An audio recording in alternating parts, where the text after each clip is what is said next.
Mistério da meia-noite, que vou longe, mulher, eu de novo, não acredito não. Boa noite, os meninos que assistem meu canal, porque eu tô gravando de noite, mas eu tô na igreja abandonada para gravar causos de terror. Contos que os seguidores me mandaram de alma, de espírito. Sai de mim, morto que eu tô forte. Aí eu escolho o quê? De noite, nos cantos que eu nunca vi. Que eu não sei se a Márcia Sensitiva aprovou ou reprovou. Só sei que eu vim, vou gravar e vou fazer. Eu estou aqui com os causos dos meus seguidores e eu já vou começar logo lendo. Porque, de toda forma, ninguém pode mais do que Deus. Eu não conheço essa história não, selecionaram para mim e me mandaram. Se eu não dormir hoje, a culpa é minha mesmo, que eu que inventei esse negócio. Boa noite, Max. Passava a maioria das minhas férias na chácara dos meus avós. Em um belo dia, como de costume, no final da tarde, ficamos na porta da cozinha alimentando algumas ovelhinhas, quando algo nos chamou a atenção. Uma nuvem branca, com uma neblina, saindo de trás das árvores. Vinha bem devagar em nossa direção. Achamos curioso, pois ela flutuava bem devagar, ao ponto da minha mãe entrar na névoa e morreu. Aquela pessoa reu a névoa e entra dentro. E acompanhou a névoa, até a tal da nuvem entrar na porta, no meio de uma igrejinha que fica na frente da chácara. É igual a essa, mas não tem névoa aqui não. Detalhe, essa igrejinha é onde foi enterrada a maioria dos meus parentes. Quando paramos para discutir o que havia ocorrido, minha avó falou: acho que foi a alma da sua tia que havia se suicidado naquele lugar onde saiu a névoa, porque o noivo havia deixado ela no altar e ela se matou vestida de noiva. E para piorar o terror, essa tia estava enterrada na igrejinha. Eu tenho medo até hoje. Medo eu tinha era dessa mãe, que é doida e entrou no meio da névoa.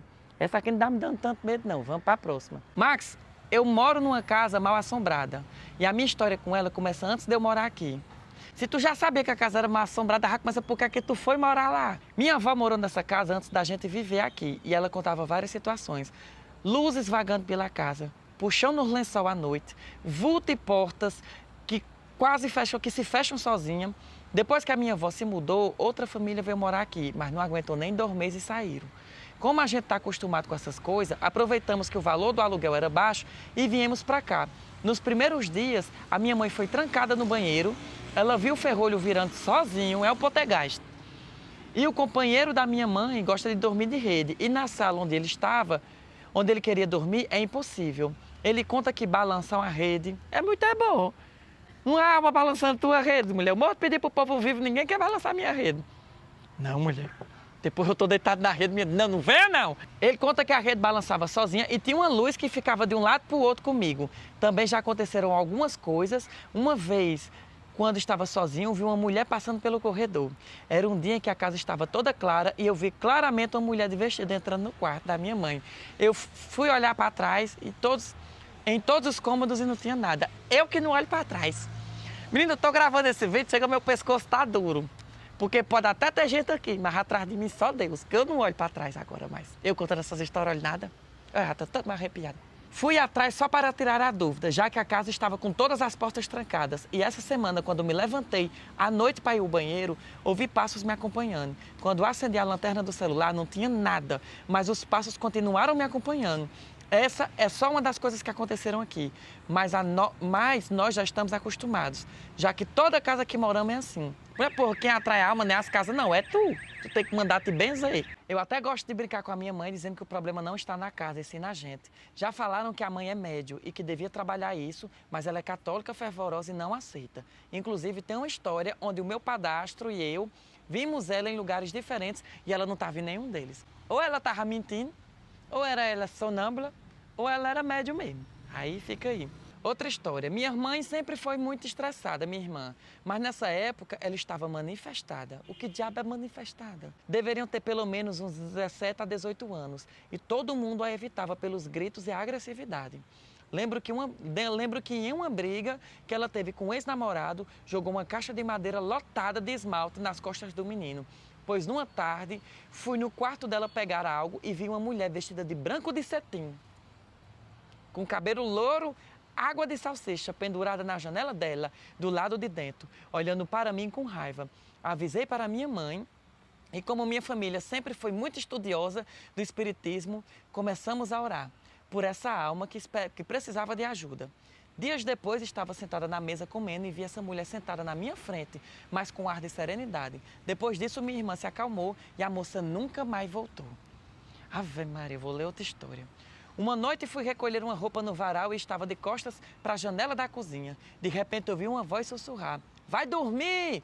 Eu virei para ver se tinha alguém da janela e estava o maior silêncio no quintal. Dentro da casa também, todos estavam dormindo. E até hoje eu não sei o que foi aquilo. Ei, sujeito, deixa eu te dizer. Mulher, o que diabo foi isso? Sangue de Jesus tem poder, que ninguém pode mais que Deus. Me lembro quando eu tinha 14 anos, estudava à noite porque tinha que trabalhar de dia. Saía às 23 e morava, adivinha perto de onde? De um cemitério. Mas eu tinha uma vantagem, morava antes do cemitério, até que eu comecei a fazer amizades que moravam depois do cemitério. E aí, uma noite, uma amiga pediu para eu acompanhá-la porque as amigas que moravam perto não tinham vindo para a escola. O dia para ser cavalheiro que eu me ferrei.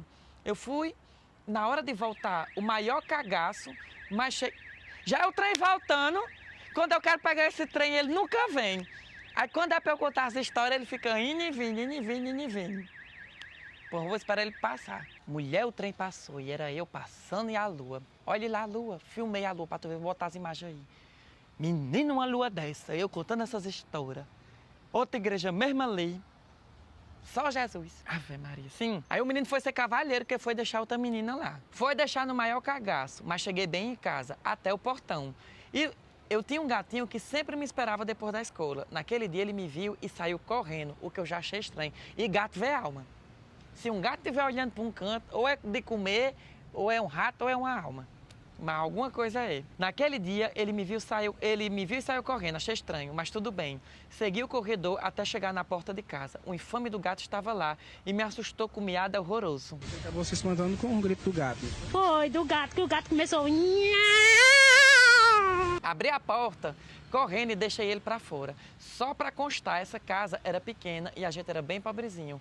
Éramos 6 numa casa de 3, que eu morei com que o meu tio morreu. Eu quis dizer 3 cômodos, perdoe-me, que eu também até errei que ele escreveu errado. Seguindo, depois do susto com a imundícia do gato, deixei meu material escolar no sofá e fui para a cama. Eu dormia numa beliche. Então, antes de subir para o beliche, eu fiz uma oração, porque aquela noite estava esquisita. Rapaz, minhas costas se arrepiavam todinha. Corri para cima do beliche enquanto escutava os passos que vinham da cozinha. Então, para eu ter certeza que não era minha imaginação, fui checar se não eram meus irmãos ou se minha mãe que estava lá. Não vi ninguém. Estavam todos dormindo, no mesmo quarto que eu. Voltei para o beliche e os passos vieram na minha direção. Olhei para a cabeceira da cama e não vi ninguém. Mas olhando para o chão, os passos continuaram até a minha frente. E eu fiquei tanto em choque que nem a voz saiu. Cobri a cabeça de medo e apaguei. Até hoje eu não sei o que foi aquilo, se foi impressão minha ou sei lá. O que me deixa mais indignado é que nenhum filho de Deus acordou naquele dia. Só eu. Tu não vê esse vídeo de noite, não. Que eu não me responsabilizo, não. Eu vim para perto da santa. Porque tem uma santa aqui e santa é santo, né? Pois vamos. Max, a minha mãe conta que quando ela trabalhava na prefeitura de Vitória de Santo Antão, no Pernambuco, ela ficava na recepção e era um tipo de casarão que só tinha uma porta. E aqui só tem uma porta, viu? Só tinha uma porta de entrada no corredor bem comprido, que no final tinha um banheiro. Nesse dia, todos saíram para almoçar. E ela ficou só e, de repente, o chuveiro do banheiro abriu como se alguém tivesse tomado um banho. Ela ficou sentada, pensando se alguém tinha entrado. E ela não tinha visto, porque sempre que tinha um movimento grande lá, ela via. E ela ficou em pé na porta esperando a pessoa sair, até que o chuveiro desligou e ninguém saía. Ela foi, abriu a porta, além de não ter ninguém, não tinha uma gota d'água, o chão todo enxuto. Ela correu e ficou do lado de fora da casa, até alguém chegar e entrar com ela. Aí ela disse o nome dela, mas eu não vou dizer não. Vai que essa alma vai atrás dela de novo. Outra história. Vamos sentar aqui para contar. Mulher, eu tenho a sensação que tem uma pessoa me olhando. Aos 5 anos de idade, minha mãe perdeu a mãe dela. Algum tempo depois, ela já estava deitada junto com o irmão para dormir, quando minha mãe se virou e olhou debaixo da rede. Viu a mãe dela deitada, só que suspensa do chão, tipo flutuando. Eu tô todo me arrepiando.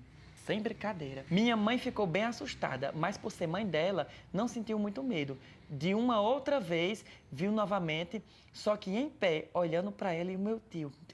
Chaga morreu gente aqui, minha gente. Pelo amor de Deus, essas histórias pesadas demais. E ele também estava vendo ela e disse para ela tomar a benção, mas ele não via. Mesmo assim, tomou a benção. E segundo ela, ainda estava com a mesma roupa que morreu e achou estranho porque não encostava os pés no chão.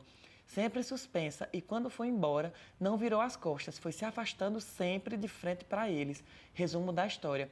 Minha mãe contou para algumas pessoas e acabou apanhando da madrasta, de cabo de vassoura, até ficar com a cabeça toda ferida. Mas mesmo assim nunca negou e até hoje confirma a história.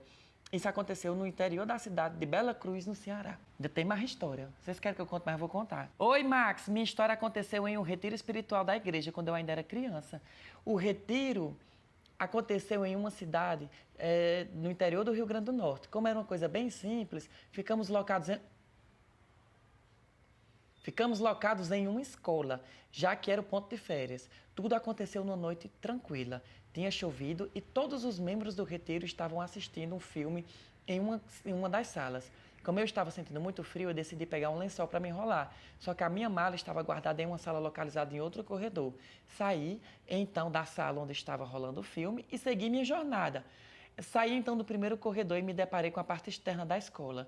De um lado da escola, do outro muro, o caminho entre os dois era iluminado apenas pelas luzes dos postes da rua, que ficavam por trás do muro. Fui andando o caminho todo com um pouco de medo, afinal eu era criança e estava andando sozinho num lugar escuro, embora dentro de uma escola fechada. Quando eu então finalmente cheguei em frente ao corredor, eu tinha que abrir um portão grande para poder acessar o pátio do corredor atrás das salas. Fui me aproximando e foi aí que eu percebi uma coisa muito estranha. Eu vi a figura de um corpo do homem, todo preto da cabeça aos pés, como uma sombra. Pela silhueta parecia que ele estava vestindo um casaco, que nem o Sherlock Holmes, um chapéu e botas.